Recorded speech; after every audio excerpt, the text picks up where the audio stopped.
Bismillahirrahmanirrahim. Assalamualaikum warahmatullahi wabarakatuh. Hari ini kita nak belajar tentang tadabbur surah Al-Ikhlas bersama Ustazah Syaza. Jom kita mulakan. Baik, surah Al-Ikhlas adalah salah satu surah dalam Al-Quran yang kita akan belajar bersama-sama pada hari ini. Dan kita menghafal sahaja surah Al-Ikhlas, tapi hari ini kita nak tadabbur ataupun nak mengenali apakah isi-isi kandungan dalam surah Al-Ikhlas. Okey, kita mulakan dengan maksud ayat. Bismillahirrahmanirrahim. Dengan nama Allah yang Maha Pemurah lagi Maha Pengasihani. Qul huwallahu ahad. Katakanlah, wahai Muhammad, Tuhanku ialah Allah yang Maha Esa. Allahus Samad. Allah yang menjadi tumpuan sekalian makhluk untuk memohon sebarang hajat. Lam yalid wa lam yulad. Ia tiada beranak dan ia pula tidak diperanakkan. Walam yakul lahu kufuwan ahad. Dan tidak ada sesiapa pun yang serupa dengannya. Okey, daripada surah Al-Ikhlas ini, marilah sama-sama kita mengenali surah Al-Ikhlas. Okey, jom kita berkenalan dengan surah Al-Ikhlas. Yang pertama,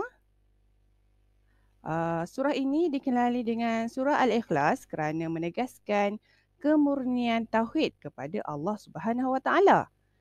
Yang kedua, Allah memiliki sifat sempurna yang menafikan segala bentuk perkara syirik kepadanya. Dan yang ketiga, sesungguhnya tidak ada sesuatu makhluk yang menyamai dan menandinginya. Ini antara intipati asas daripada surah Al-Ikhlas. Jadi, kita nak lihat lagi info tentang surah Al-Ikhlas. Okey. Yang pertama, surah Al-Ikhlas ini merupakan surah ke-12 dalam Al-Quran. Maksud dalam senarai surah tu, Al-Ikhlas adalah surah ke-12. Dan surah Al-Ikhlas mengandungi 4 ayat. Sebab tu bermula pada kita kecil lagi, kita dah mula menghafal surah Al-Ikhlas ni. Dan akhir sekali, surah Al-Ikhlas ini adalah surah Makkiyah. Itu antara info-info yang menarik tentang surah Al-Ikhlas. Okey, baik. Jadi kita nak lihat pula tentang apakah tuntutan yang terdapat dalam surah Al-Ikhlas. Nampak tak belakang Ustazah tu? Siapakah dia tu? Okey, baik. Dia akan bersama-sama kita untuk melihat pada ayat yang pertama iaitu Qul huwallahu ahad. Apakah kandungannya? Iaitu Islam, agama tauhid. Dan apakah tuntutan yang ada dalam ayat tersebut? Yang pertama, meyakini Allah Maha Besar, sentiasa ikhlas dalam beribadah dan membanyakkan menyebut kalimah Allah. Kan kalau lepas solat, kita sentiasa berzikir Subhanallah walhamdulillah wa la ilaha illallah Allahu Akbar. Jadi kita banyakkan menyebut nama Allah selepas waktu solat. Okey, baik. Seterusnya kita nak melihat pada ayat yang kedua, apakah tuntutan yang terdapat pada ayat yang kedua? Iaitu Allahus Samad.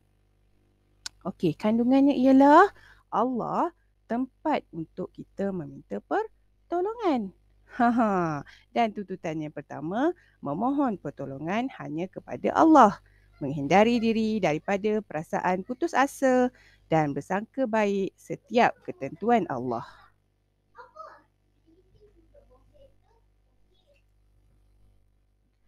Baik, tuntutan surah Al-Ikhlas seterusnya pada ayat yang ketiga, lam yalid wa lam yulad. Apakah isi kandungannya? Iaitu Allah tidak mempunyai anak dan pasangan. Maksudnya Allah tidak berkahwin dan Allah tidak mempunyai anak. Ya. Okey, jadi tuntutannya ialah daripada situ kita haruslah merenung ciptaan Allah dan mengagumi kekuasaannya. Bukan kita menambah pula bahawa Allah itu punya keluarga. Jika ada sesuatu yang hebat tu kita katakan bahawa dia anak Allah dan sebagainya. Tidak sama sekali. Kerana Allah tidak mempunyai anak dan Allah tidak pernah berkahwin. Yang kedua, yakin Allah Maha Berkuasa dan tidak perlu kepada pasangan dan keturunan.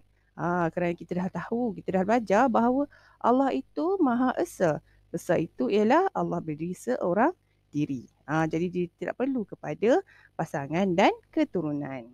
Dan akhir sekali, mempelajari ilmu akidah bagi memantapkan iman. Supaya kita memahami betul-betul, barulah kita tahu tentang ilmu-ilmu akidah yang perlu kita pelajari. Okey, dan tuntutan surah Ikhlas pada ayat yang keempat, walam yakul lahu kufuwan ahad. Okey, apakah kandungannya, iaitu Allah tidak serupa sama sekali dengan makhluk. Allah tidak serupa sama sekali dengan makhluk. Kita ada mata, kita ada telinga, kan? Kita ada mulut, ada hidung, ada tangan, kita lapar, kita dahaga, kita mengantuk, nak tidur dan sebagainya. Allah tidak sama dengan kita. Okey, jadi apakah tuntutan yang ada dalam ayat ini? Pertama, meyakini Allah bersifat sempurna dan tiada kekurangan. Macam kita, kalau kita sakit, kita tak boleh pergi sekolah. Kalau kita sakit, tak boleh pergi kerja. Tetapi Allah sempurna. Allah tiada sakit dan sentiasa dalam keadaan yang kuat dan sihat. Bersyukur atas nikmat kurniaan Allah. Sentiasa bersyukur dengan apa yang diberikan oleh Allah dan akhir sekali menginsafi kelemahan diri. Itu sahaja tadabbur surah Al-Ikhlas kita pada kali ini. Jadi Ustazah nak buka challenge untuk anak-anak menghafal surah surah Al-Ikhlas berserta dengan terjemahannya. Okey, jadi sesiapa yang sudah menghafal, jom hantar Flipgrid yang akan Ustazah berikan link tersebut. Okey, jumpa lagi. Assalamualaikum warahmatullahi wabarakatuh.